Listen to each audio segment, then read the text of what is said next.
Shalom. Hi, kids. Our lessons this month focus on wisdom and understanding, and they remind us that the teachings of Jesus provide one of many ways to experience the sacredness and oneness of life.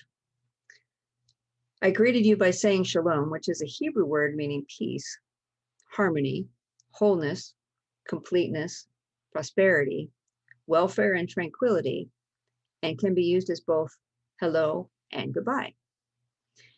Today, we're going to talk about Judaism.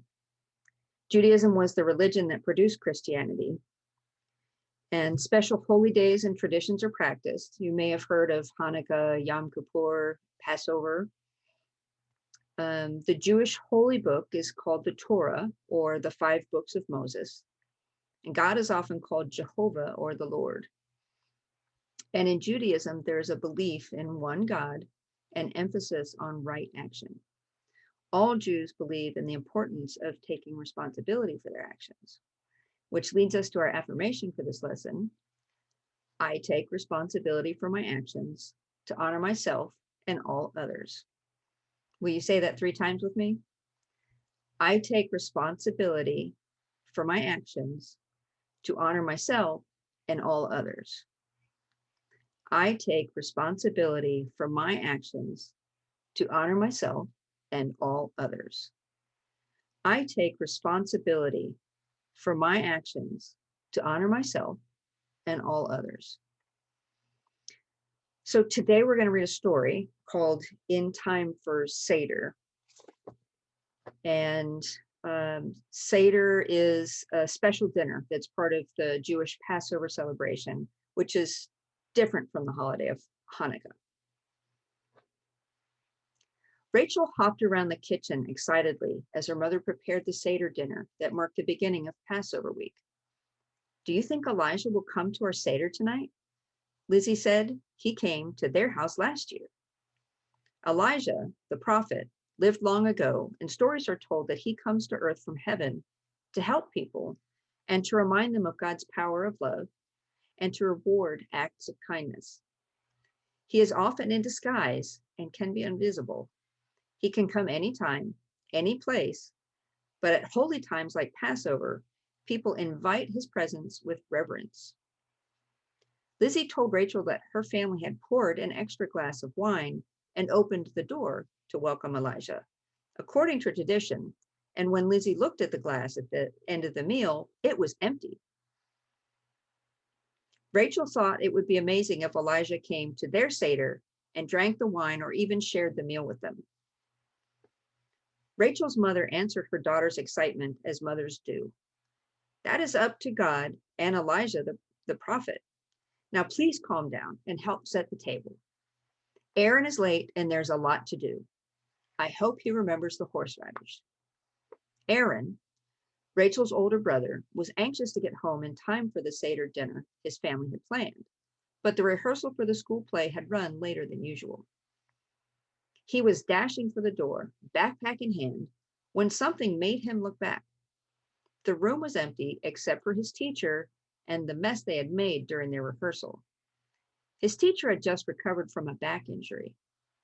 With a good-humored sigh, Aaron stopped and turned around. As Aaron stacked chairs, his teacher put scripts away and asked, "Don't you need to get home for Seder? I would offer you a ride, but there's a staff meeting this evening." Aaron reassured him, "I can catch the bus right up the block. It will be close, but I will make it home in time." Just minutes before the bus was due, Aaron ran out the door of the school and nearly tripped over a child sitting on the steps. He recognized her as Alice, one of the 3rd graders. Aaron could see tears in her eyes, and there was no one else in sight, so Aaron stopped. Alice's dad was supposed to pick her up, but he was late. She was worried that he had forgotten it was his turn to get her after band practice. Aaron let her use his cell phone and watched as the bus pulled into the stop, and a man in a blue coat got on while Alice spoke with her dad. Reassured Alice was okay, and with his phone in hand, Aaron ran as fast as he could up the block, although he wasn't sure if he would make it before the bus pulled out. If he missed it, he would have to wait for an hour an hour for the next one. Oddly, it was still there when he arrived at the bus stop, panting. As Aaron gratefully dashed into the rear door, he noticed a white-haired man in a blue coat sitting in the doorway at the front of the bus and heard the driver pleading with him to move so they could leave. The old man must have moved because they pulled out a moment later. Aaron said a silent thank you to the stranger for holding up the bus. Then he noticed the ticket taker coming toward him, and he reached into his pocket for his pass. But the pass wasn't there, and his backpack only held his homework. Aaron groaned and prepared himself. He was in big trouble on the first night of Passover. But the ticket taker winked at him and said, "Your ticket is covered. The old man up there, the one with the blue coat, paid for you." Aaron jumped up to find the stranger, but didn't see him anywhere on the bus, although there had been no opportunity for anyone to get off. When he reached home, Aaron could see by the cars out front that everyone had arrived. He rushed in the door and dropped his backpack in the hallway as Rachel came out of the kitchen to greet him. He gave her a quick hug and went to wash up. Then he went straight to the dining room. His mom called from the kitchen.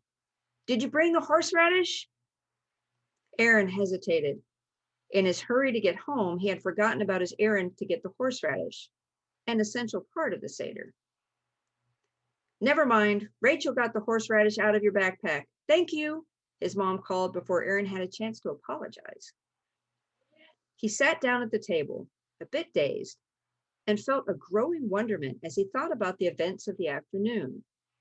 Helping his teacher and Alice, the bus being held up just long enough for him to catch it, the ticket he didn't have to pay for, the horseradish, and a stranger in a blue coat.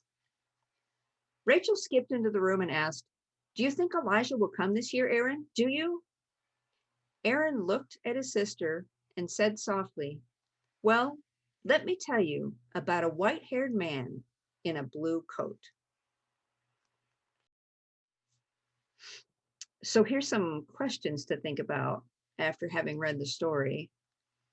Have you ever been late and stopped to help someone anyway? Does your family get together for celebrations? When and where do you do that? How do you think Rachel would respond to her brother's story about the man in the blue coat? And what do you think about the man in the blue coat?